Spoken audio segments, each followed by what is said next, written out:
ঐকমত্যের ভিত্তিতে জুলাই সনদ তৈরি করতে হলে সংশ্লিষ্ট সকলকে কিছু না কিছু ছাড় দিতে হবে বলে জানিয়েছেন জাতীয় ঐকমত্য কমিশনের সহসভাপতি ডক্টর আলী রিয়াজ। রোববার সকালে জাতীয় সংসদ ভবনের এলডি হলে 12 দলীয় জোটের সঙ্গে সংলাপের শুরুতে তিনি এই মন্তব্য করেন। ডক্টর আলী রিয়াজ স্পষ্ট করে বলেন, জাতীয় ঐকমত্য কমিশনের প্রধান লক্ষ্য হলো সকলের সঙ্গে আলোচনা করে একটি সনদ প্রস্তুত করা। তিনি আরো জানান যে বিষয়গুলোতে ঐকমত্য প্রতিষ্ঠিত হবে, শুধুমাত্র সেগুলোর উপর ভিত্তি করেই সনদটি তৈরি করা হবে। এই প্রসঙ্গে তিনি বলেন, ঐকমত্যের মাধ্যমে একটি সনদ তৈরির জন্য প্রত্যেক পক্ষকেই কিছু ছাড় দেওয়ার মানসিকতা রাখতে হবে।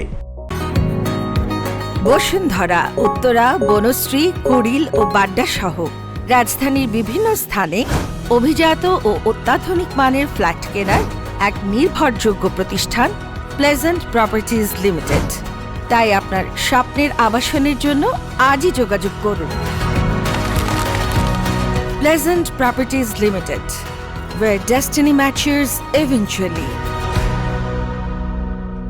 সাংবাদিকদের প্রতি আহ্বান জানিয়ে আলী রিয়াজ বলেন, ঐকমত্য প্রতিষ্ঠার দায়িত্ব কেবল কমিশনের নয়, বরং সাংবাদিকদেরও সহযোগিতা ও ইতিবাচক আলোচনার মাধ্যমে সহায়ক ভূমিকা পালন করতে হবে। তিনি আরো বলেন, কমিশন এক্ষেত্রে অনুঘটকের ভূমিকা পালন করবে এবং সাংবাদিকদেরও সহযোগী রাজনৈতিক শক্তিগুলোকে একটি অভিন্ন অবস্থানে আসার জন্য উৎসাহিত করা উচিত।